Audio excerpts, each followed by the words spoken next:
এক্ষুনি মাত্র পা খবর অনুযায়ী দেশ ও রাজ্যের বাছাই করা তাজা 5টি খবর নিয়ে হাজির হয়েছি। প্রত্যেকটা খবর আপনার জন্য গুরুত্বপূর্ণ হবে, অবশ্যই শেষ পর্যন্ত দেখবেন। ভিডিওকে মোটেও স্কিপ করে দেখবেন না, না হলে আপনি অনেক কিছু মিস করবেন। অবশ্যই শেষ পর্যন্ত দেখবেন। আর বন্ধুরা, যারা এখনও এই চ্যানেলটিকে সাবস্ক্রাইব করেননি, ভিডিওর নিচে লাল রঙের সাবস্ক্রাইব বাটনে ক্লিক করে পাশে দেখবেন একটা বেল আইকন উঠে আসবে, সেখানে ক্লিক করার পর অল নোটিফিকেশন অন করে রাখবেন। আর একটা লাইক করতে ভুলবেন না। প্রথম খবরে চোখ রাখবো, মুখ্যমন্ত্রী মমতা বন্দ্যোপাধ্যায় তৃতীয়বার ক্ষমতায় আসার পর গতকাল বিধানসভায় ভাষণ দিলেন। সেই ভাষণে বিজেপিকে আক্রমণের উপর আক্রমণ। তৃতীয়বার ক্ষমতায় আসার পর প্রথমবার বিধানসভায় ভাষণ দিলেন মুখ্যমন্ত্রী মমতা বন্দ্যোপাধ্যায়। আর সেই ভাষণ থেকে বিজেপিকে কড়া ভাষায় আক্রমণ শানালেন তিনি। মুখ্যমন্ত্রী বলেন, বিজেপির ডবল ইঞ্জিনের প্রচারের পাল্টা তৃণমূলের ডবল সেঞ্চুরি। বিজেপি যেসব জায়গায় জিতেছে সেখানে ঝামেলা করছে। প্রশাসনের উদ্দেশ্যে তিনি বলেন, এলাকায় যাতে কেউ হিংসার পরিবেশ সৃষ্টি করতে না পারে সেই দিকে নজর রাখুন। প্রয়োজনে তাদের বিরুদ্ধে এফআইআর করুন। এদিন ভোট পরবর্তী হিংসা নিয়ে বিজেপির বিরুদ্ধে তীব্র ভাষায় আক্রমণ করেন মুখ্যমন্ত্রী মমতা বন্দ্যোপাধ্যায়। তিনি বলেন, ফেক নিউজ ছড়াচ্ছে বিজেপি, ভুয়ো ভিডিও পোস্ট করে বাংলার নাম খারাপ করতে চাইছে। শপথ গ্রহণের সময়ও বিজেপির কেউ আসেনি, আজও স্পিকার নির্বাচনের সময় কেউ এলেন না। আসলে ওরা মুখ দেখাতে লজ্জা পাচ্ছে। প্রথম সভাতেই ফের বিজেপির বিরুদ্ধে টাকা ছড়ানোর অভিযোগ করেছেন মমতা। আমাদের বিরুদ্ধে হোর্স পাইপ দিয়ে টাকার স্রোত বইয়ে দিয়েছে। ঠিক এই সময়ে করোনার টিকাকরণ নিয়ে তোপ দাগেন তিনি। দেশে এই মুহূর্তে ভ্যাকসিনের যথেষ্ট ঘাটতি রয়েছে। মমতা বলেন, এই টাকায় ভারতের সবাইকে নির্খরচায় ভ্যাকসিন দেওয়া যেত। দেশের সকলকে ভ্যাকসিন দিতে কেন্দ্রের 30,000 কোটি টাকা লাগবে। স্ট্যাচু তৈরি করা হচ্ছে 50,000 কোটি টাকা খরচ করে। সংসদ ভবন তৈরি করা হচ্ছে, কিন্তু এই মহামারীর সময় কাজের কাজ কিছুই করছে না কেন্দ্র। বাম কংগ্রেস শূন্য বিধানসভা নিয়েও মুখ খুললেন মমতা। 46 বছরের ইতিহাসে এই প্রথম বাম কংগ্রেস নেই। তিনি বলেন, আজও যারা অহংকারী তাদের পতন অবশ্যম্ভাবী। পাশাপাশি এদিন রাজ্যের সাধারণ জনগণকে ধন্যবাদ জানান তিনি। মহিলাদের উন্নয়নে এবার এই সরকার কাজ করবে বলে জানান তিনি। আজ ধনী ভোটে স্পিকার পদে নির্বাচিত হন বিমান বন্দ্যোপাধ্যায়, সেই জন্যও তাকে শুভেচ্ছা জানান তিনি।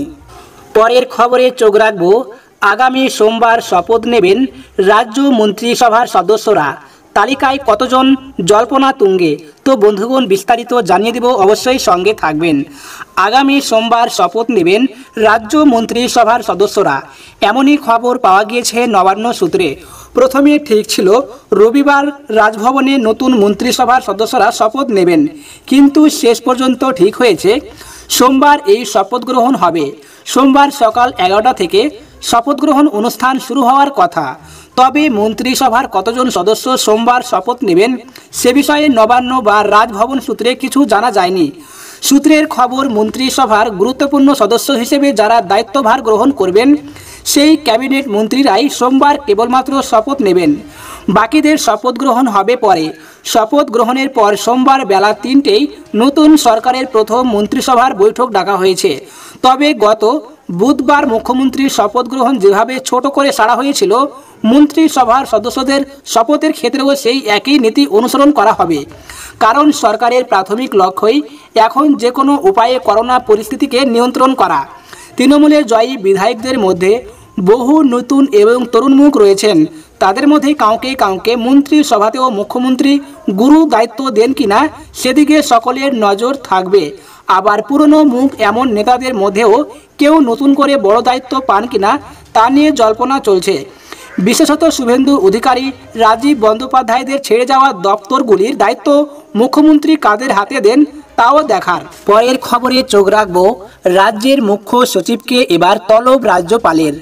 ভোট পর্ব মিটলেও শেষ হচ্ছে না ভোট পরবর্তী সন্ত্রাস। ইতিমধ্যে রাজ্যপালকে এই বিষয়ে জানতে যেমন ফোন করেছেন প্রধানমন্ত্রী, তেমনি ইতিমধ্যেই গত বৃহস্পতিবার রাজ্যে এসেছে কেন্দ্রীয় স্বরাষ্ট্র মন্ত্রকের 4 সদস্যের দল। শুক্রবার সকাল থেকেই ওই দল রাজ্যের বিভিন্ন এলাকা ঘুরে দেখার পাশাপাশি বৈঠক সারেন রাজ্যপাল জগদীপ ধনকরের সঙ্গেও।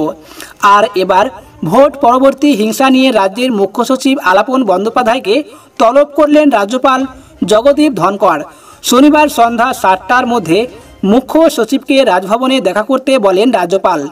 শনিবার টুইট করে একথা জানান রাজ্যপাল।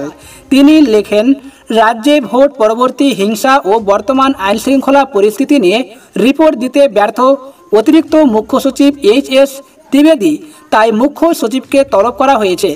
টুইটে রাজ্যপাল আরও লেখেন, আমার নির্দেশের পরেও রাজ্যের অতিরিক্ত মুখ্য সচিবের ভোট পরবর্তী হিংসার ঘটনা নিয়ে রিপোর্ট না দেওয়াকে কোনো মতেই সমর্থন করা যায় না। এমনকি রাজ্যের ডিজি ও কলকাতার পুলিশ কমিশনার যে রিপোর্ট দিয়েছিলেন সেই রিপোর্টেও আমাকে পাঠাননি তিনি, বলেও টুইটে অভিযোগ জানান রাজ্যপাল। তিনি আরও লেখেন, এই ঘটনা থেকে প্রমাণিত তিনি নিজের কর্তব্য থেকে বিচ্যুত হয়েছেন। ভোট পরবর্তী হিংসার ফলে রাজ্যে উদ্বেগজনক পরিস্থিতি তৈরি হয়েছে, তাই রাজ্যের মুখ্য সচিবকে তলব করা হয়েছে। পরের খবরে চোখ রাখব, 2 ঘূর্ণাবর্তের জেরে ভাসতে পারে বাংলা। উত্তর দক্ষিণবঙ্গের আবহাওয়ার রিপোর্ট এক নজরে। তো বন্ধুগণ, উত্তরবঙ্গের কোন কোন জেলায় ও দক্ষিণবঙ্গের কোন কোন জেলায় বৃষ্টিতে ভাসতে পারে বিস্তারিত জানিয়ে দেব। সকালের দিকে তাপমাত্রা কম থাকলেও বেলা বাড়তেই বেড়েছে অস্বস্তির আবহাওয়া। এদিন উত্তরবঙ্গের 2 জেলার পাশাপাশি দক্ষিণবঙ্গের বিভিন্ন জেলায় বজ্রবিদ্যুৎ সহ ঝড় হওয়ার পূর্বাভাস দেওয়া হয়েছে। এদিন কলকাতার সর্বোচ্চ তাপমাত্রা 35 ডিগ্রি। উত্তরবঙ্গের আবহাওয়া।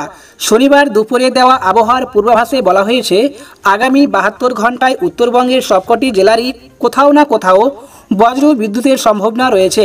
পাশাপাশি কোনো না কোনো জায়গায় ভারী বৃষ্টি হতে পারে বলেও জানিয়েছে আবহাওয়া দপ্তর। আগামী 2 দিনের তাপমাত্রা সেরকম কোনো পরিবর্তন হবে না বলে জানিয়েছে।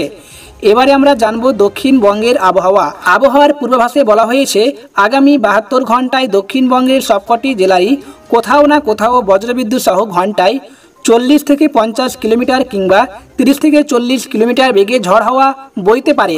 সঙ্গে হালকা থেকে মাঝারি বৃষ্টিপাত হতে পারে বলে জানিয়েছে। আগামী 2 দিনের তাপমাত্রা সেরকম কোনো পরিবর্তন হবে না বলেও জানিয়েছে। শেষ খবরে চোখ রাখব, মুকুল রায় বিজেপিতে না তৃণমূলে, তিনি সাফ জানিয়ে দিলেন। ভোটের মাঝপথে এসে হঠাৎ চুপ হয়ে গেলেন কেন মুকুল রায়? তৃণমূলের সঙ্গে কি তলায় তলায় যোগ রাখছেন তিনি? বেশ কিছুদিন ধরেই এই ধরনের প্রশ্ন ঘুরছিল সকলের মনে। কারণ কিছুদিন আগে মুখ্যমন্ত্রী মমতা বন্দ্যোপাধ্যায়ের মুখে শোনা যায়, শুভেন্দুর থেকে মুকুল ভালো, ও অন্তত গাদ্দারি করেনি। মমতার মুখে মুখে মুকুলের প্রশংসা শোনার পর থেকে জল্পনা শুরু হয়। আবার অন্যদিকে ভোটের দিন যত এগিয়েছে তত সুর নরম হয়েছে মুকুল রায়ের। কৃষ্ণনগর উত্তর কেন্দ্রে জেতার পর মুখে এক প্রকার কুলুপ এঁটেছেন মুকুল রায়। তবে গতকাল শপথ গ্রহণ অনুষ্ঠানে তার মন্তব্য ও আচরণ ঘিরে নানান রকম প্রশ্ন দানা বাঁধতে শুরু করে। সাংবাদিকদের মুখোমুখি হয়ে মুকুল রায় বলেছিলেন, আজ কিছু বলবো না, যা বলার সবাইকে ডেকে বলবো। মুকুল ভাই এমনিতেই কম কথা বলে থাকেন, কিন্তু তিনি সবাইকে ডেকে বলবেন তা নিয়ে তৃণমূল থেকে বিজেপির 2 পক্ষের মধ্যে জল্পনা শুরু হয়ে যায়। বারবারই মাথা ঠান্ডা রেখে কাজ করার অভ্যাস তার। কিন্তু মুকুল রায়ের এই মন্তব্যের পর যখন রাজ্য রাজনীতি উত্তাল, তখন তিনি সমস্ত জল্পনা জল ঢাললেন এক প্রকার। তিনি আজ একটি টুইট করেছেন। তিনি টুইটে লিখেছেন, বিজেপির একজন সৈনিক হিসেবে আমি আমার লড়াই চালিয়ে যাব। আমাদের রাজ্যে গণতন্ত্র ফেরানোর লড়াই চলবে। আমি সবাইকে অনুরোধ করব, অহেতুক জল্পনায় কোনো সিদ্ধান্তে আসবেন না। আমি আমার রাজনৈতিক পথে চলব। তো বন্ধুগণ, আশা করি আপনারা বুঝতে পেরেছেন। এই ছিল আপডেট।